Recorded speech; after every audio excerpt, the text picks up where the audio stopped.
Good morning to all of you who've joined us, our parents and everyone else.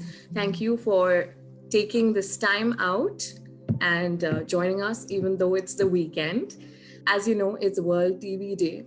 Our whole life is taken over by this whole COVID situation, and I would even say gadgets.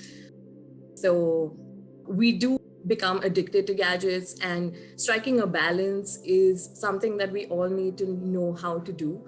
And also at this time, dealing with children and children with gadgets. So today, as it is World TV Day, Kara4Kids, in association with ProPhysio, we are conducting this webinar, and it is on gadgets, boredom, and relationships.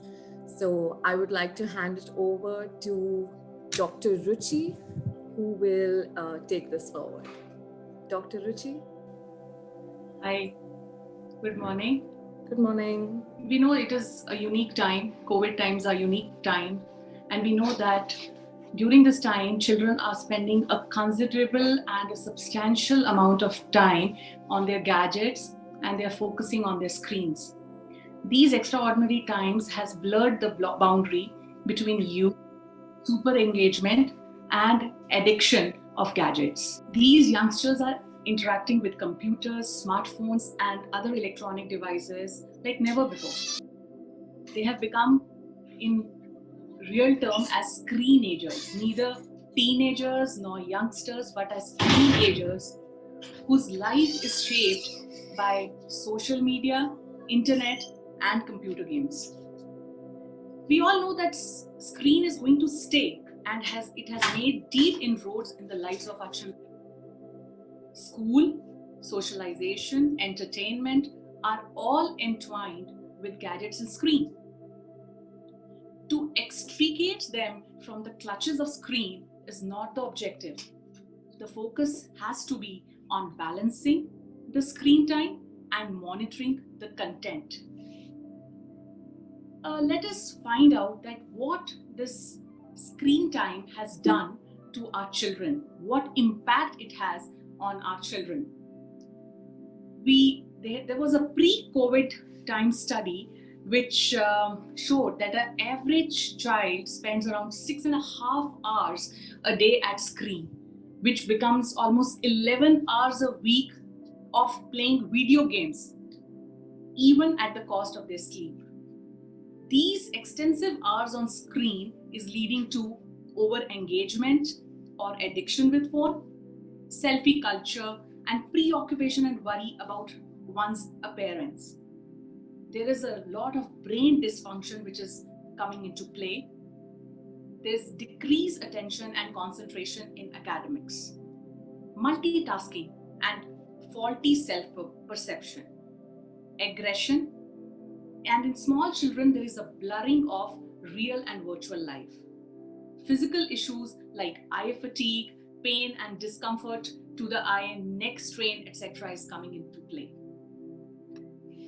We all look to West for guidance. We are great followers of America and what they are doing in the field of mental health or in the field of development of a child.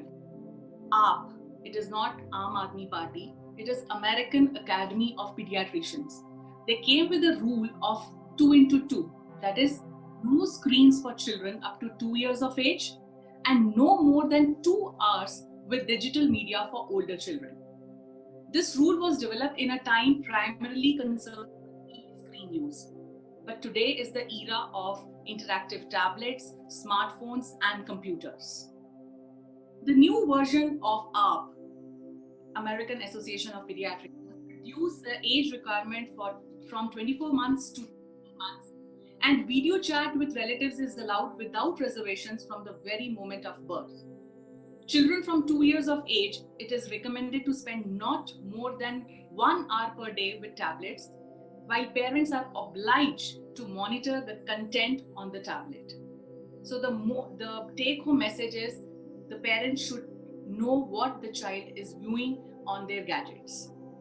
For AAP, the school children and teenagers, they have given guidelines which says that screenager is engaged for an hour in physical activity. How much ever he or she is on his gadgets, they need to spend an hour on physical activity.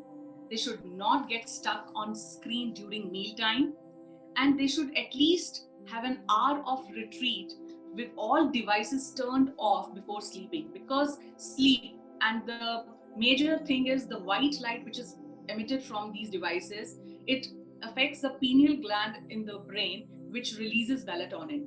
So this hormone is very essential for sleep, and studies have shown that melatonin levels have become very low in children.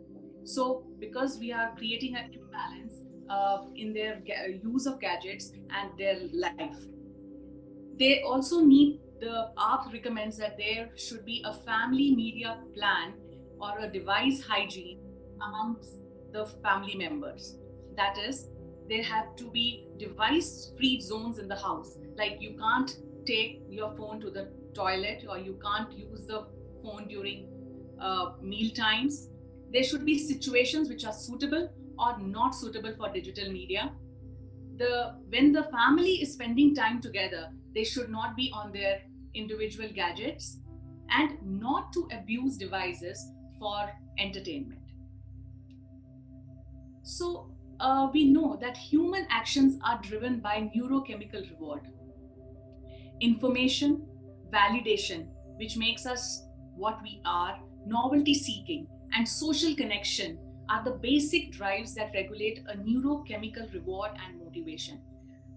Brain is constantly building associations between actions and rewards. The more we do something, the more the brain strengthens the association between that thing and the reward. In screen era, the rewards are coming from external stimuli like a notification, a message, or a piece of new information. And that is why all the children or even adults are constantly scrolling their phones. A young child is a developing brain and has got a lot of vulnerability to gadgets. Of neurotransmitters which are constantly playing in our brain, like dopamine, serotonin, oxytocin, endorphins, glutamate, GABA, noradrenaline, or cortisol. But the most important neurotransmitters are dopamine and GABA. So they are very significant in the matter of digital overindulgence and super engagement with devices. So let us now learn more about dopamine. In 1950s, James Old and Peter Milner, he implanted electrodes in the brains of rats, and they allowed the animals to press the lever to receive a mild burst of electric stimulation to their brains. They discovered that there were certain areas of the brain that rats would repeatedly press the lever to receive stimulation to. In one of the experiments, the rat actually pressed the lever 7,500 times in 12 hours to receive that electric stimulation. Now, this is the pathway which is driving us mad over our smartphones. So now what is happening here is, there is a brain circuit which is called as mesolimbic dopamine pathway, where the blue dot shows a VTA, which is ventral tegmental area, and red dot is showing nucleus accumbens.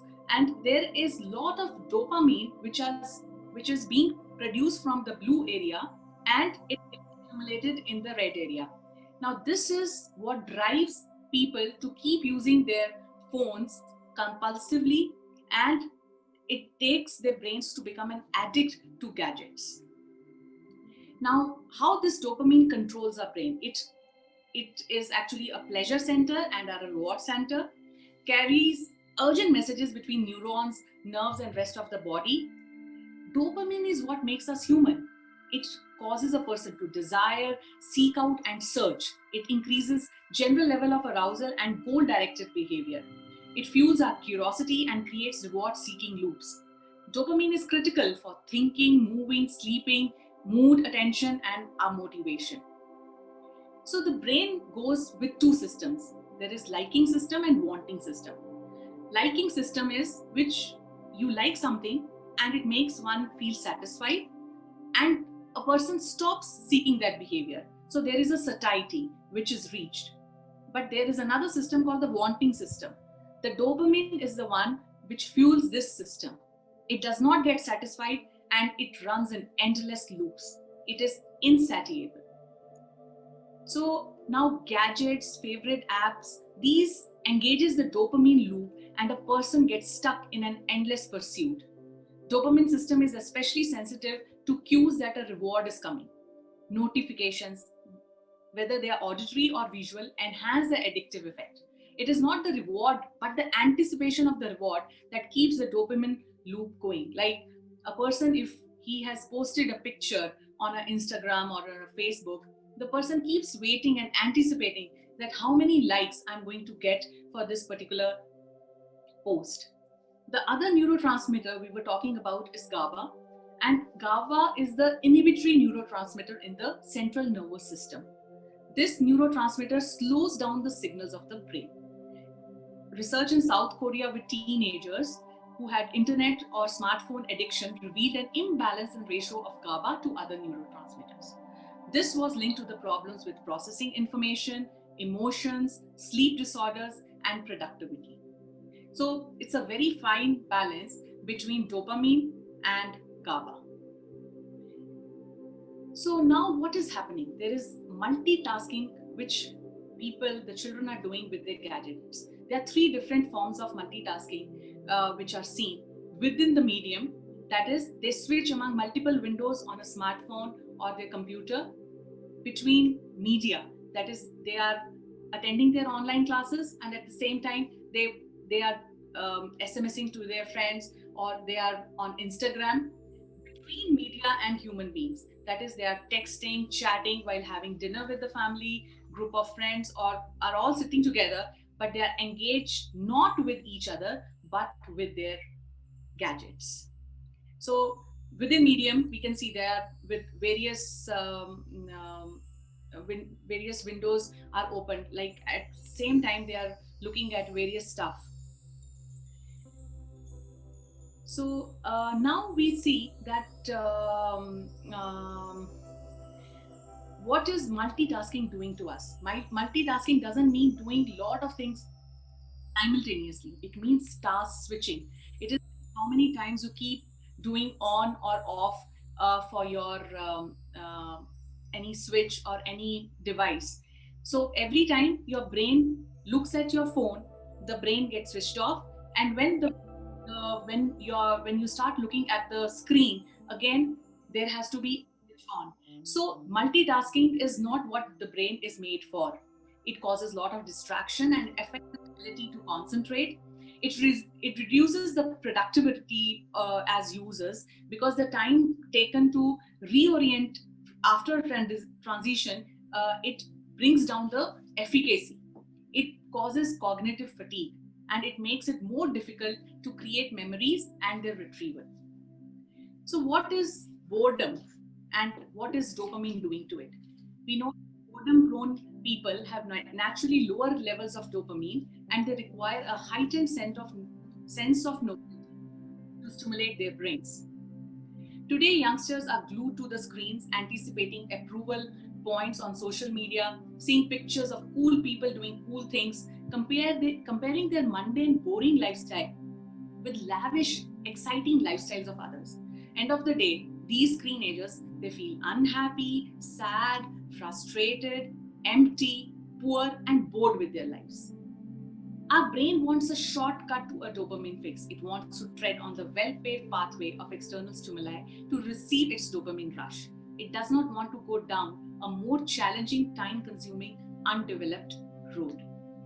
But there is an immense power in boredom. If channelized properly, boredom leads to productivity, creativity, and reflective thinking. To cultivate the power of boredom, we need to patiently accept the pain of boredom. We have to give space for the brain to get its dopamine rewards from creating new ideas, developing keen sense of observation of self and environment, and having deep and meaningful conversations. What are the action steps we must take as parents? See what is happening all the time nowadays. What I've seen, that parents are they get very upset and anxious that, oh my God, my child is getting bored. Even waiting outside a pediatrician clinic, they would be giving their phones or something to the child to keep his boredom at a lower level. But what we need to do is that we should learn to help our children use this wait time as a productive time. So we have to motivate our children to focus on one's external environment and make a mental note of interesting things in the environment. And they should not be given the phone or a tab or any other gadget to keep them occupied. If even though a child or even a teenager might be going from the same route for many times, they are unable to remember the particular way, or they are not able to remember the road to their particular favorite friend's house or anything. One, they are depending on the Google. The other thing is they are lacking in visuospatial skills, because every time they are, even though they are not driving or riding, or they are just sitting behind the car, they are not seeing the environment, or they are not looking out of the window. Rather, they are glued to their mobile phones or smartphones. So we have to teach them to notice the world around and soak in all the sensations. They have to keep physically phone out of their reach, so that they are not tempted to use the phone consistently. While traveling or commuting, even as an adult, we should make that half of the days we will be free from any external stimuli like gadget or phone. Try journaling and also make a gratitude list, because the children, even after receiving whatever they're receiving in life, they are not having a sense of gratitude, no thankfulness. So I have tried to cover boredom and the overuse or over engagement with gadgets, and now Ashwini would be taking care of the um, other things like relationships and socializing in children. Good morning, everyone. So, I will be talking about socialization and relationships, how gadgets have been affecting this part of uh, people's lives. So, we need to understand if it is essential for us to force our children to socialize more, and we need to understand what are the reasons to socialize and how is it essential. Socialization is a lifelong process of inheriting and disseminating norms. It comes as part of customs and ideologies that provide individuals with various skills necessary for participating within the society. Socialization is a process that continues throughout the life, and there are social scientists who talk about how important social beliefs are. It forms the behavior of a person, it frames various aspects of child's life, which will in turn help the adult's life as well. The various stages of socialization are two parts of socialization, which is primary socialization and secondary socialization. Primary socialization takes place from childhood and adolescent years, and secondary socialization takes place from pre-adolescent years till adulthood. The negative effects of loneliness, or what would happen if we don't socialize, is that it is going to affect the mind, which will in turn affect the body, and because of this there is a lack of physical growth, and which is in turn also, it's like a loop, it's affecting the mind and body dualism, which will in turn affect the physical health of each individual. Everyone needs to spend some alone time, like Dr. Ruchi said, maybe journaling, maybe using gratitude list, and understand the importance of social isolation, which is not having the side effects of so a lot of people understand that if I am alone and if I don't have gadgets and if I don't have people to converse, that means that I'm alone, I don't have anybody. However, it's extremely essential that people have their alone time, and that helps in turn socialize as well.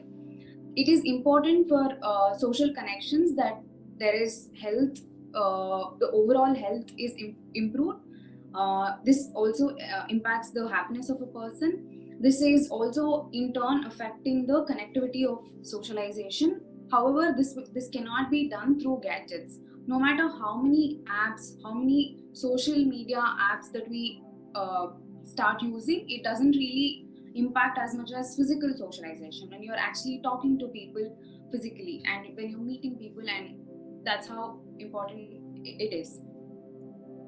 So research has come out and they've shown these 11 negative side effects of lack of socialization, which is poor self-esteem, depression. Like Doctor was talking about dopamine and various neurotransmitters and how this has an impact on depression and loss of reality, increased risk for tumor, risk for bodily functions. There are people who have experienced chills because they've lacked socialization, the ability to learn, decreased sense of empathy, which is what we are seeing in most of the kids these days.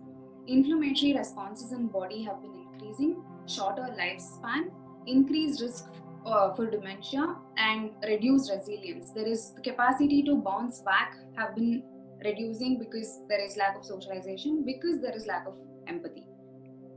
And when we are talking about relationships, gadgets have become extensions of our bodies, like it's one other limb, and we can't really imagine our lives without a laptop or a phone or a tablet or even a point where are earphones. So there is a phobia which has been identified called nomophobia. This is called fear that's been seen probably in the last lesser than a decade, which is fear in today's world, where most children cannot imagine their lives without a device, without a mobile device. And there's also a slang word which is used as FOMO, which is fear of missing out. So every time they don't check their gadgets, they believe that they're missing out a lot on other people's lives, which they think it is important to them. And this, like I said initially, is part of social isolation, which is mostly seen on social media, not as part of the reality. So, say suppose kids are left at home and parents have gone outside, they don't think that is socialization. But if a friend doesn't respond to a message, that is considered as social isolation. And relationships have become superficial. There's lack of deep, meaningful relationships, especially in children. Friendships, like I said, have become unreliable. They're only, it's even to make a friendship, it's just a swipe of a finger. Even to take somebody out of your life, it's a swipe of a finger. Um, when in stress, they turn towards gadget. That is their source of de-stressing. However, it's like a myth that they're not understanding that it is in fact increasing a lot of cortisol levels and increasing a lot of stress levels. And when we're talking about dating apps, when we were doing a lot of research for this webinar, we understood that this is not only for adolescents or older adults, it's also seen for younger adults, pre-adolescents, that they're already into using dating apps. They already know what are the aspects of dating people, but not understanding what deep, meaningful relationships are. So there is a term that's been identified, which is called systematic impatience, which, like I said, they want instant gratification. They initially, like probably a decade ago, people used to watch one episode per week or one episode a day and wait for the next episode to come later on. However, what we are doing now is we want to watch the entire season or entire show while we are binge watching the episode. This is instant gratification. We want to wait to watch something. We don't have the capability to wait to watch something later on.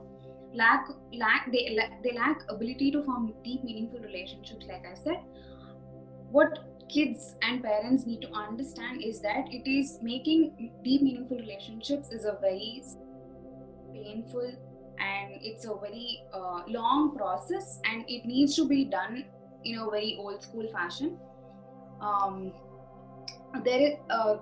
Prisoners, UN said that prisoners are usually in social isolation, and even for them, they are allowed 1 hour off of their isolation. They are allowed to go outside. They are allowed to meet people, maybe fellow prisoners, they're allowed to do various other activities. And if we actually think about that part of solitary confinement and what we are doing with gadgets at the moment, it's quite scary, because we are also confining ourselves to four walls with one gadget, just with a swipe of a finger.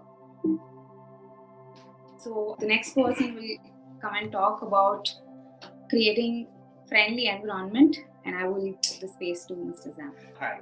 So we at the studio have been fascinated with the whole idea of designing spaces which are more human-centric, because it's given, right, that the spaces that we live in and the spaces that we sort of occupy sort of design us back. That's exactly how it's actually been. So the whole idea of behavior actually being the key aspect of the cornerstone of how spaces sort of shape up is something that's been very valuable and a key, North Star for us in the way that we actually look at designing spaces. So I think the topic with regard to gadgets, technology, I think there's a lot that was covered by Dr.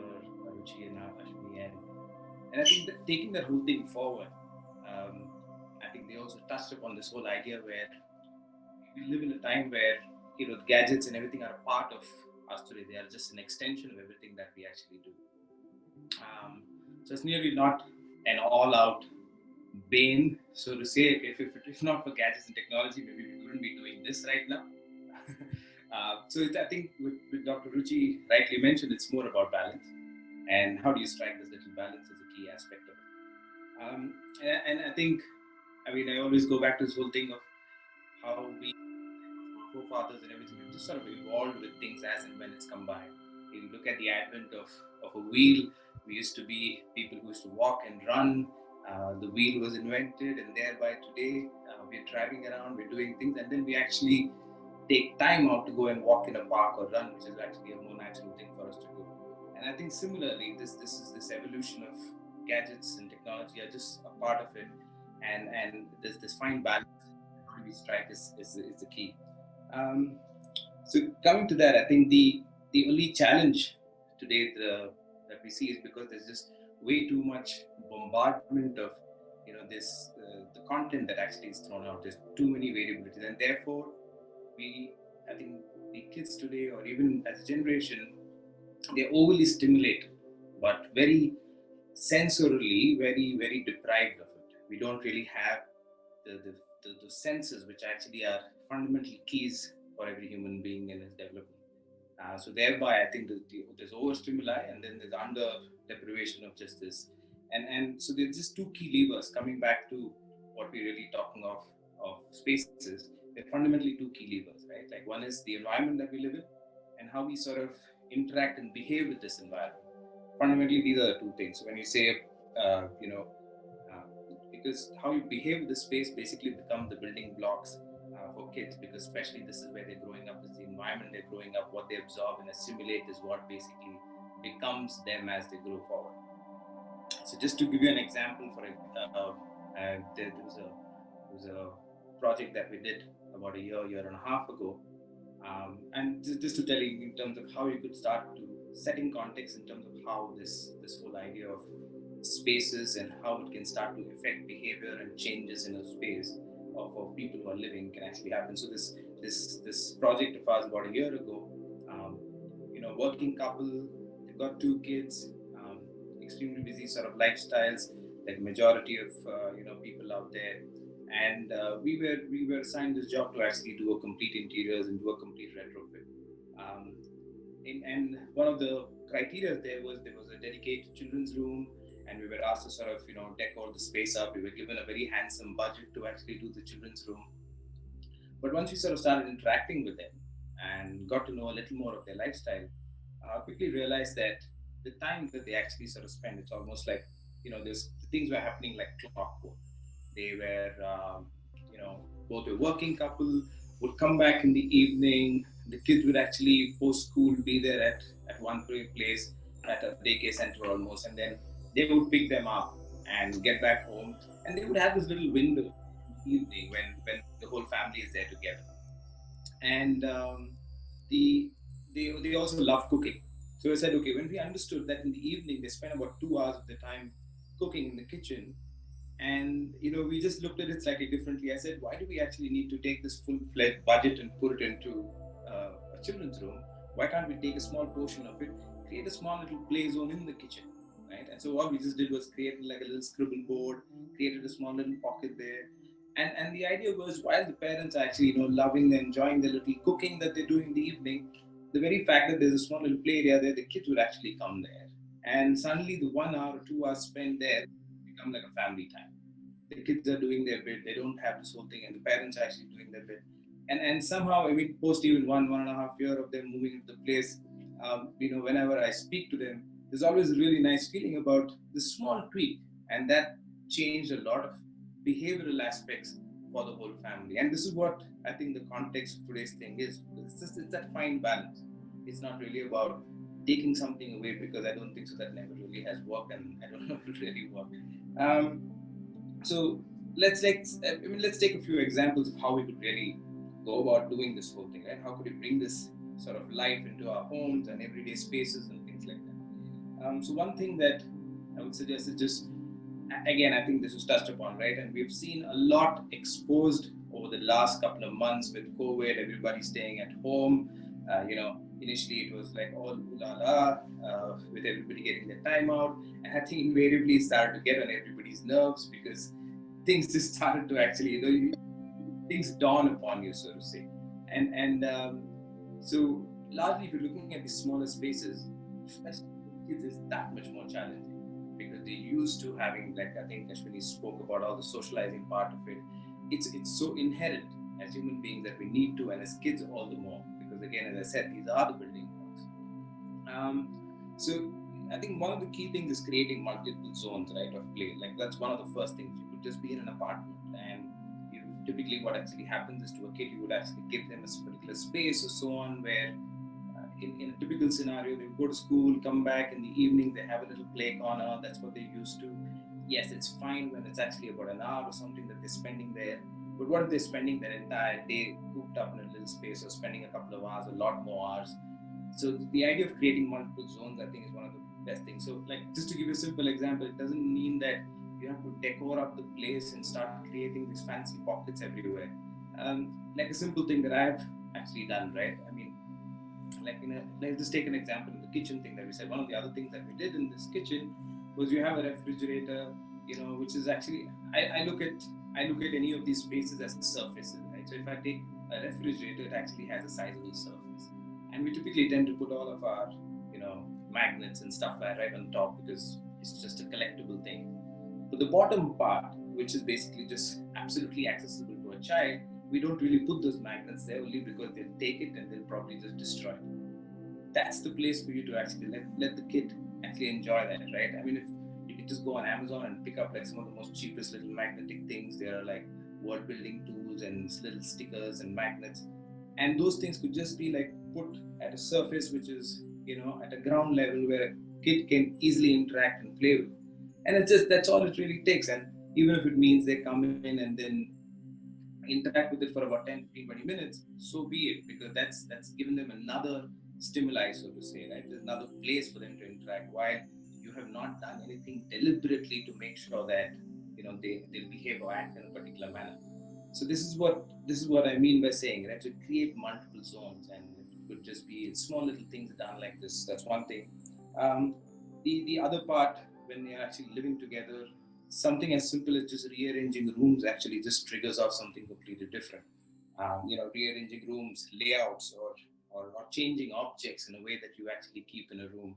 For a child, these are, I think, are like little, like minor cognitive tweaks, right? Because they're used to a particular space, and suddenly if one object which they're used to is moved, there's a way that they're assimilating and understanding that all over again, and it's a certain level of freshness. So imagine if you're able to just sort of do these small little tweaks, that itself immediately is another trigger point for a child to sort of look at it slightly differently. And if these are happening periodically, they always engage with it. And while you're actually rearranging, what, you may also be surprised at the creative level a child actually would go to. Allow the kid to actually just tap into the creative side of the child, and that's, I think, one of the key things that can also be done when you're actually just inside a little space. Um, And of course, we all know what little home gardens, that's another thing that you could work at. It could just be a little balcony. But we all know it.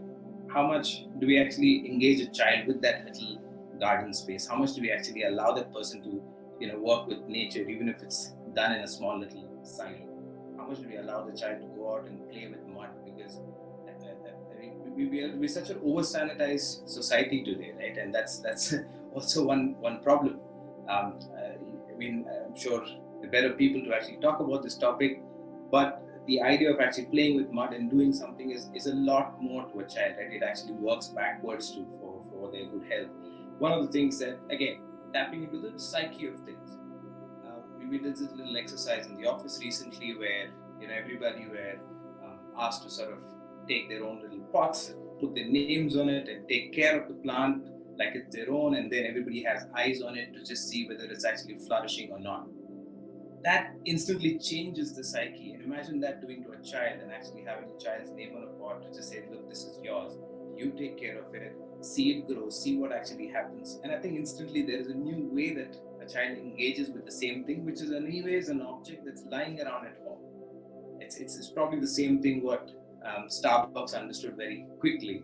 And if you go to the Starbucks and you take a child to a Starbucks, they're more kicked about getting their name on their cup than the coffee or any other drink. And it's something as simple as that. Imagine putting a small label with their name right on the pot, and that itself is. And these are small things that you could just do, right? These are the things that you could engage with the child, and this is there in your space, in your environment. So tap into it. The corporates do it. It's might as well you just do it at a very micro level as a parent, right? So let me see. So the thing is, change and variety is one of the, again, something that a child would. So there's a reason why I think when they go to school, when they're meeting their friends, there's always variety. There's always people. There's always change. There's something new that they're learning at school. There's a new thing that they're interacting with, and that sort of keeps them going. And that's one of the things which they lack, especially now with lack of school and lack of all of these things, right? And it's also this change of stimuli, like scenes, like textures, like colors and sounds and smells. These are all the things that they sort of engage with, and if you can actually bring about this. So one of the things that you could also do is when you're in your at home, typically we tend to actually make things comfortable for a child. You want to put soft things around everywhere so that they just sort of it's not so much as bumping into things, but it's just a notion that we just put a lot of soft cushions around. Layer it up, texture it up, right? Put a couple of soft cushions when they're actually seated somewhere. Put a couple of jute materials which are slightly more rough in texture. You'll see a child, reacting to that, responding to that slightly more differently. They just know that it's a texture which is a little more rough. They cannot go what's scraping over it, and thereby there's a certain level of awareness that's actually coming in. So mix those things up, mix textures up, mix. As I said, colors up, bring in variety to a child into a space. And again, it's not much. It's typically what you would do, but you take a step back and provide them these sensory sort of touch points, right? And that's one thing that you could do as well. And one of the things, again, in this last couple of months, I think more kids have seen parents work from home than any other time in their lives, and thereby they're observing, right? They're seeing what their parents do, working, and so on and so forth. I think a lot of people actually having challenges trying to put their kids in one place in terms of getting online classes and all of these things done. One of the things that I would also suggest is they've seen you work from home, so thereby call it out and actually create an office space for the child, because the child automatically is seeing parents work from home, and then the sense of responsibility. So suddenly, if you just tell them, here's your little work desk, right? So call it his or her office, and then say you're responsible for this office, so you can sort of make sure that the place actually is well lit, make sure all the little everything that they sort of consume and use is all there in one particular place. Let them be a little creative with that space, and let them make it their own. And you see that there's a sense of ownership that comes in, and also it's not just a desk. Even by just changing the term as their home office, sort of brings this sense of certain responsibility into their entire being. That's something that you can do as well. Maybe you have a limited space and multiple kids. Stagger it up, stagger the time. You could actually do all of that. Um, yeah, I think there was something that very wonderfully was spoken about boredom, and in our design, we always create these little pockets, which I personally call the supercharged productive boredom corners, because I think those are fundamentally again one of the key things for a child. So create that. That's something that we could always do. Um, and one another thing that you could do when you're designing the spaces, try and break it up into something that's more simple, complex, and super complex. Because that's one thing that we also do, I think, as adults, right? That we want to just give everything to a person and deco the whole thing up. Don't. Keep it really simple. Add something else maybe in a week, then add something else later on. So the idea of actually doing this always keeps things fresh. And for a child, I think that's the reason. We keep it simple, make it complex, and then make it super complex. The child will figure this whole thing out. There are a lot of other things that you could do, such as I think those I think have already been discussed. When they're watching their little YouTube videos or this and that, you could just create this thing called a YouTube workout, for example. If they find out a word that basically is getting repeated multiple times in a video, and tell them every time the word pops up, pause and let them just do like 5 jumping jacks, for example. It's things where a certain level of awareness can be built in, I think, to a child. There's so many other tweaks and hacks like this that can actually come in, and I think those are things that really make a difference. A lot of simple things that you can actually just buy and get off today and put it up. Scribble pads, little hanging rings and bars that can just be thrown around here and there. Because again, as I said, these are provocations that you need to make, small little provocations, which I think as a child, if they see it around, they will engage with it, they will use it. So in smaller spaces, these are the fundamental things that you can do. I think just to summarize this whole thing, the way I would say it is, I think it's like monkey see, monkey do, and I think it's a brilliant time and a brilliant way to actually use kids as a model or as a tool to bring out the child in you as adults, right? And then I think they're and kids today are observing their parents and adults more than any other time in their lives, and it's time that I think we as adults actually bring out the child in us, show this entire thing, and in that sense get involved, really just get involved, go creative, and act playfully. And I think by doing that itself, a child is automatically going to come out all the things that Dr. Ruchi spoke about and Ashwini spoke about, the dopamines, and all of these things will invariably be kicked in because they're engaging, they're being active and physical. So I think largely this is what I've got to say, and hope this was helpful. So we all of us here in the studio, we try to give our inputs, how and what the gadgets are doing to our children and to us. And now I would be happy if anybody would want to discuss or ask any questions to any of us here. If you do have any questions, you can leave them in the chat box, please. Good morning. Hi. Yeah, hi. I have a question I just need to ask you. Well, regarding the gadgets, you see, as children nowadays, when they're attending school, at least 5 hours, it is a must for them. We cannot avoid that. It's just unavoidable. And then after that, they're back home. We are back home. Children are at home only. After these 5 hours, they are given assessments. Yes. Again, they're on to the gadget, whether we like it or not. Yes. All right. And then since they are at home continuously, we need to give them a break. And the break they require is again a gadget. So you see, whether we like it or not, gadgets are there. Yes, we know that. So how is it that we can bring a change or keep them away from it? See, what you are saying is exactly what is faced by all the parents during this COVID times, and it is also faced by me because I have two sons, one in 12th standard and another one in 7th standard.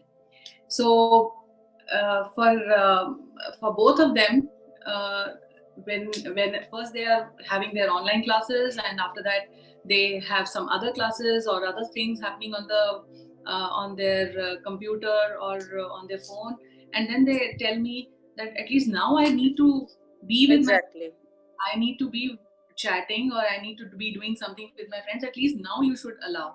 I think the See, first thing I would want to make it clear that we are here, we cannot, we should know that gadgets have become an integral part of our life, and we cannot be done with it.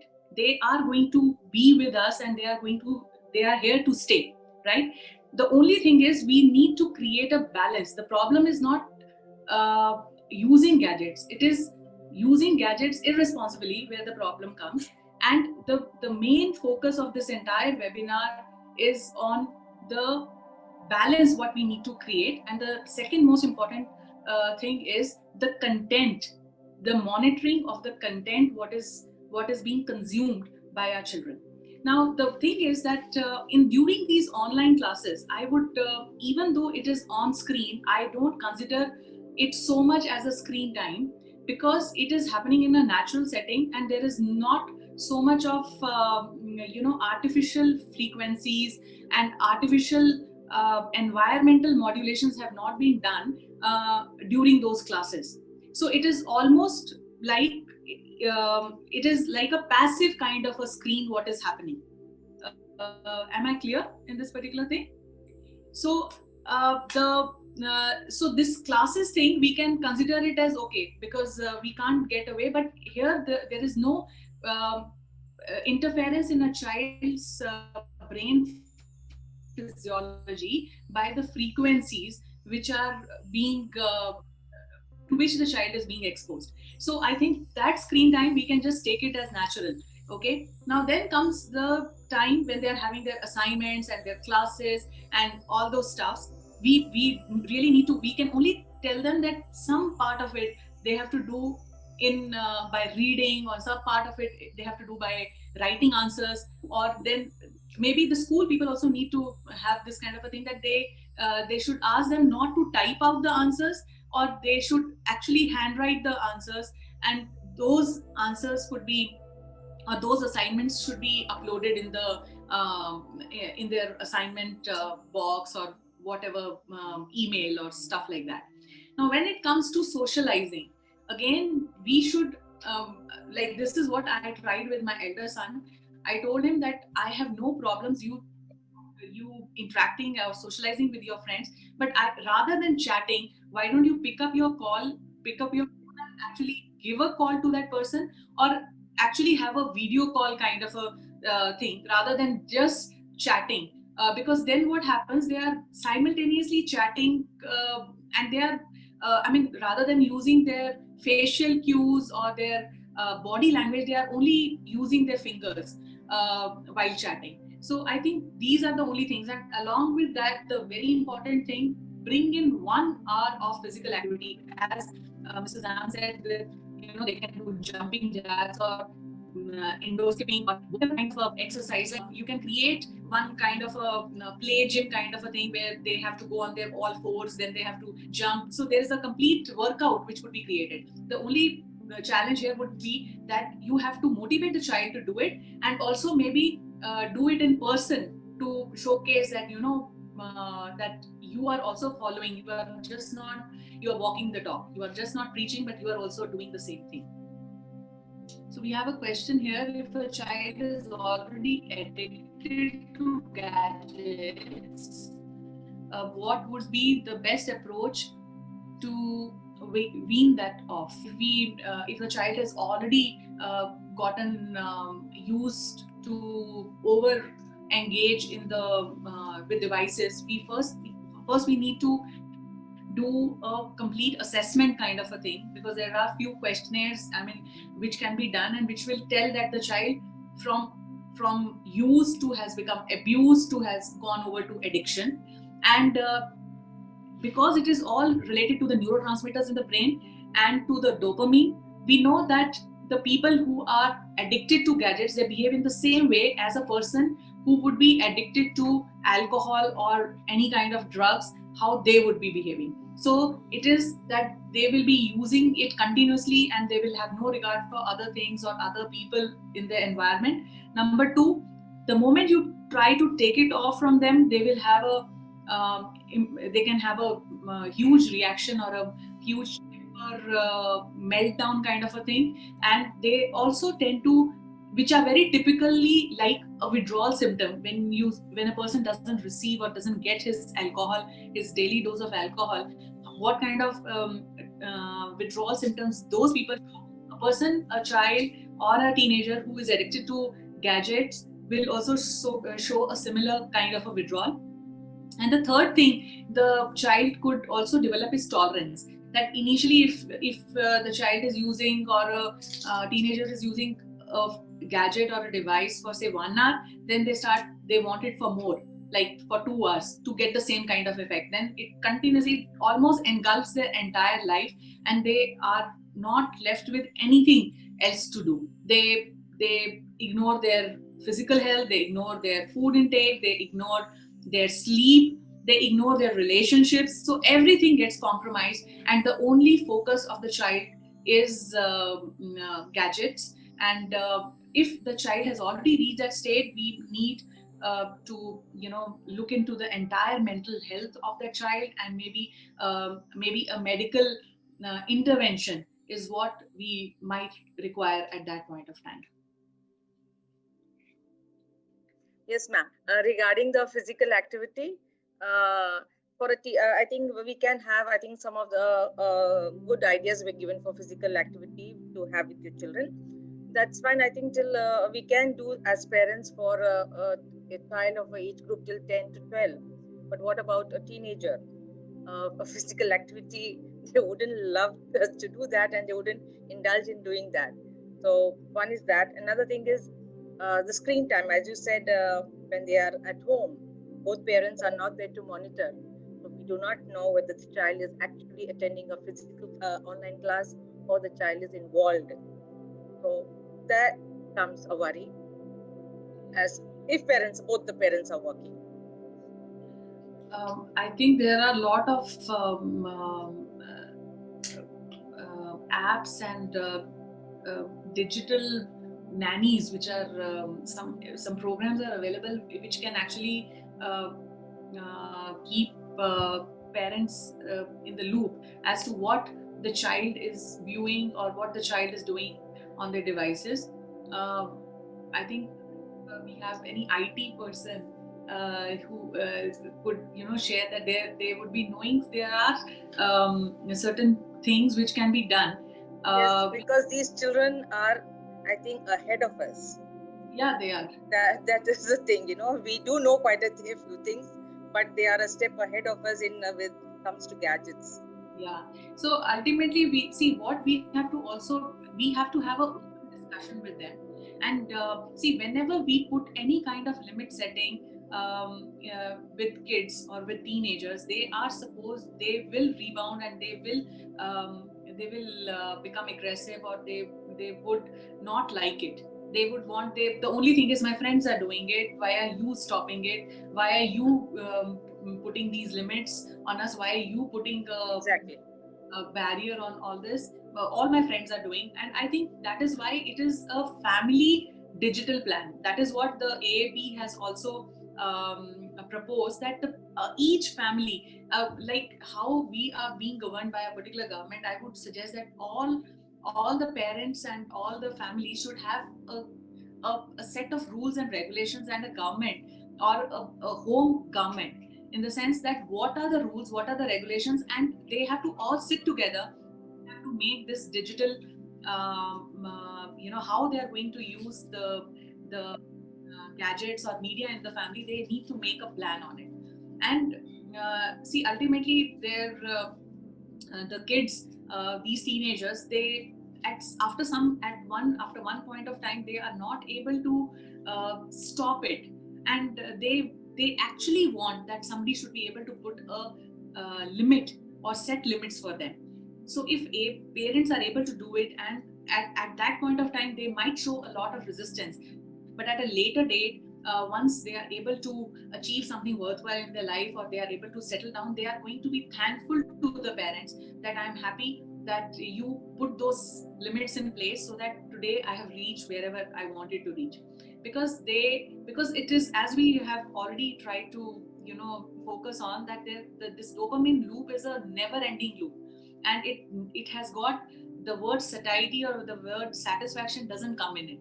So at certain point, both the parents have to sit down with the kids, with the teenagers, tell them that these are the rules we are going to follow, whether you like it or not, and we have to get some kind of a consensus in the house, and all need to follow it up.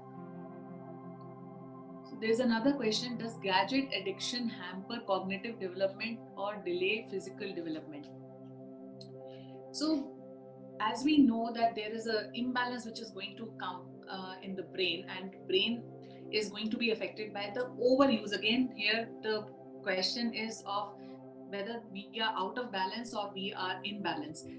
In a imbalanced stage, definitely the addiction to gadgets is going to affect the cognitive development of a child or a physical development of a child. Physical development in which way? Only that your finger muscles and your thumb muscles are going to grow. The children need to play with their legs, not only with their fingers. So physical development will definitely get hampered if the child is spending many hours on the screen.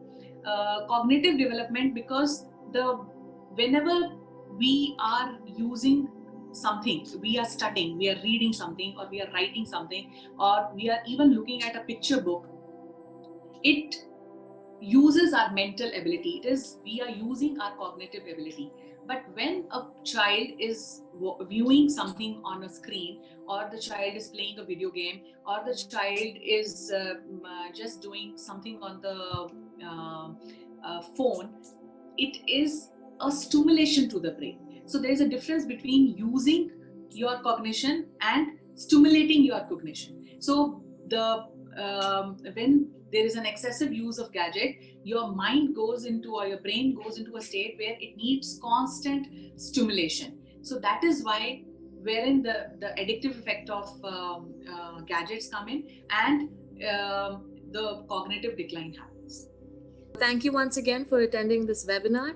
We hope you did find it very insightful and helpful. If you have any questions, we did leave our email ID and phone numbers in the chat box, or you can find it on Google as well. And thank you so much. Have a great weekend. Bye.